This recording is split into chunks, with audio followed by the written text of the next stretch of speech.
네, 안녕하세요. 큐레티입니다. 오늘은 사단원 문화적 차이를 바라보는 바람직한 태도에 대해서 배워보도록 하겠습니다. 세계에는 굉장히 다른 지역이 많기 때문에 서로 다른 문화가 나타날 수밖에 없는데, 그 문화적 차이가 나타나는 이유는 우선 주어진 자연환경, 지형이나 기후가 되겠죠. 인문환경, 종교, 사회, 경제 이런 것들 영향을 받아서 형성되는 과정에서 대부분 고유성과 그 지역만의 특수성이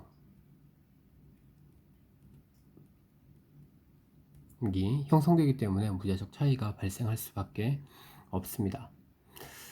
우선 책에 나와 있는 이슬람교의 일부 다처제, 보통 여성이 아이를 부양한다라고, 여성이 아이를 부양하는 것이 아니라 전쟁으로 남성 수가 감소하게 되면은 여성이나 아이를 부양하기 위해서 나타나는 그런 문화, 또는 인도의 토다족이나 티베트 하층민의 1차 다부제, 이것은 척박한 자연환경에서 재산을 공유하려는 그런 문화적 차이가 나타나는 현상으로 생각하면 되겠죠. 따라서 어느 정도 문화적 다양성을 여러분들이 이해하려는, 그래서 문화적 특수성으로 인해 사회나 지역마다 다양한 문화가 나타나는 것을 여러분들은 이해를 하셔야 됩니다. 그 이해하는 바람직한 태도 첫 번째가 문화 상대주의입니다. 문화 상대주의. 그래서 이 문화 상대주의의 핵심은 모든 문화는 그 자체로서 동등하다라는 얘기예요. 동등하다. 그래서 우선은 각 사회마다 특수한 환경이 있고요. 그리고 역사적 상황이 있고요. 그리고 사회적 맥락도 있고, 그리고 이런 것들을 모두 다 이해하려는 태도, 이것을 문화 상대주의라고 얘기합니다. 따라서 사회의 문화와 그다음에 그 고유의 의미, 가치, 이런 것들을 모두 다 인정하려는 태도라고 생각을 하시면 될 것 같아요. 결론적으로 보면은 문화 자체, 문화의 우열은 어떤 것이 우월하고 어떤 것이 열등하다라는 것은 판단이 의미가 없다, 판단할 수가 없다라고 보는 것이 문화 상대주의의 핵심이라고 생각하시면 될 것 같습니다. 문화 상대주의 같은 경우에는 우선 상대방의 문화적 차이, 갈등 이런 것을 방지하고, 우선 다양한 문화 자체를 공존할 수 있다는 것에 그 의미가 있습니다. 우선 이슬람에, 또 이슬람 얘기를 해서 좀 민망한데, 돼지고기 같은 경우, 이 같은 경우에는 우선 정착 농업에 적합한 돼지, 하지만 이슬람교 같은 경우에는 대부분 건조 기후이기 때문에 유목에 적합하죠. 그래서 유목에서 활용하려는 우유, 버터, 가죽 이런 것들은 돼지에서 얻어낼 수가 없습니다. 그래서 돼지고기의 금기는, 이거는 이제 자연환경적인 영향이 굉장히 크다고 보시면 될 것 같고요. 그 다음에 책에 또 이제 사투리와 그 다음에 이제 표준어에 대해서 얘기가 나와 있는데, 문화 상대주의 입장에서 보면은 사투리와 표준어는 동등한 입장이지, 표준어가 우월하다, 사투리가 우월하다 이런 것들이 전혀 아닙니다. 표준어 같은 경우에는 국가에서 정책적으로 언어를 관리하기 위해서, 보존하기 위해서 세운 거고요. 그 표준어 자체가 그 문화의 우월성을 드러내는 것은 아니다라고 생각을 하시면 될 것 같아요. 그래서 서로 간 우열을 가리려는, 문화적 우열을 가지려는 태도를 경계할 수 있다라는 것에 의미가 있는 거죠. 그런데 이런 문화 상대주의 입장이 아니라 다른 잘못된 문화의 태도가 있습니다. 가장 대표적인 게 나의 문화, 자문화, 나의 문화에 대한 중심주의가 대표적이죠. 자유문화 중심주의. 우선 자기 사회의 문화는 우월, 나의 문화는 우월하고요. 우월하고 다른 사회의 문화는 열등하다라고 보는 태도를 얘기를 하는데, 이게 뭐 단점만 있는 것이 아니라 장점도 있습니다. 당연히 자신의 문화에 대해서, 나의 문화에 대해서 자문화의 자부심 당연히 이어지고요. 자부심. 그래서 이 자부심이 이어져 오면은 국가나 지역 혹은 사회 통합 자체가 이루어지게 됩니다. 사회 통합의 기여.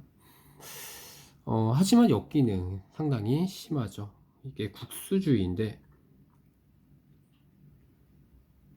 국수주의는 우리의 문화가 우월하고 다른 문화를 배타적으로 여기는 것을 국수주의라고 보시면 되겠습니다. 그래서 자기 문화의 발전 가능성 자체를 저해. 우리 문화가 우월하기 때문에 다른 나라의 문화 자체를 받아들이지 않는 거죠. 그래서 당연히 여기 보면 아주 큰 부작용인 차별, 다른 민족에 대한 차별 이루어지고, 그 다음에 문화적 제국주의라는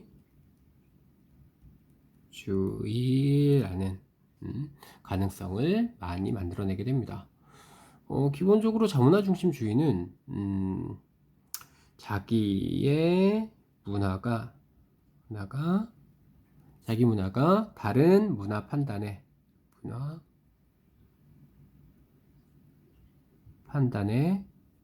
기준이 된다는 점에서 큰 문제를 가지고 있고, 이 기준으로 인해서 타 문화를 판단하기 때문에 타 문화에 대해서 문화에 오히려 피해를 주는 경우가 많습니다. 피해를 경우. 그래서 중국의 중화사상, 그리고 2차 세계대전의 나치즘에 대해서 이제 유대인 학살, 그래서 뭐 인종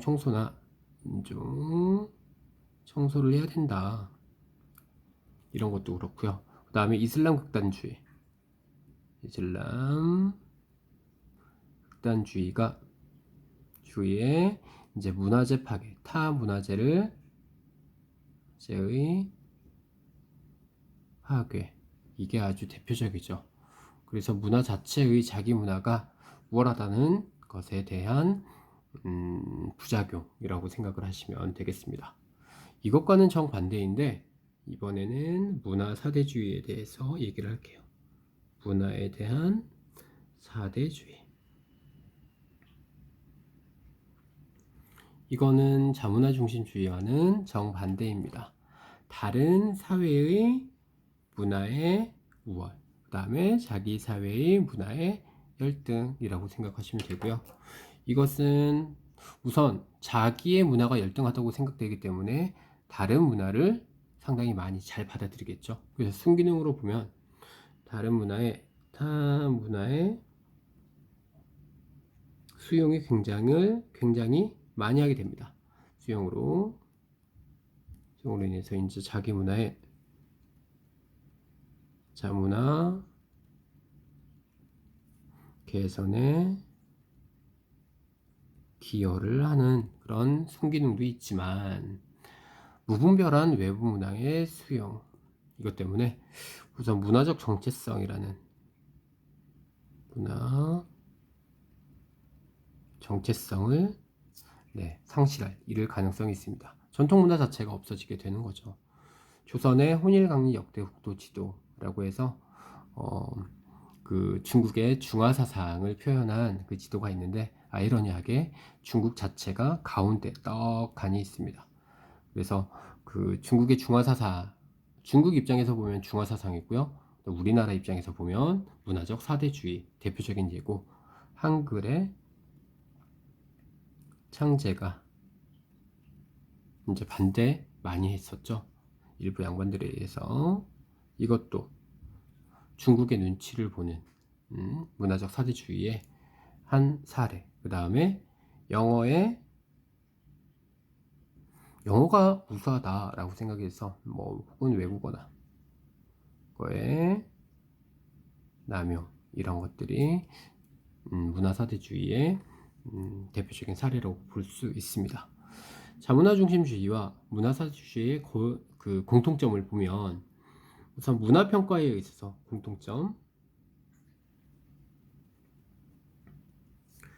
문화평가에 있어서 절대적 기준이 존재한다라는 문화절대주의가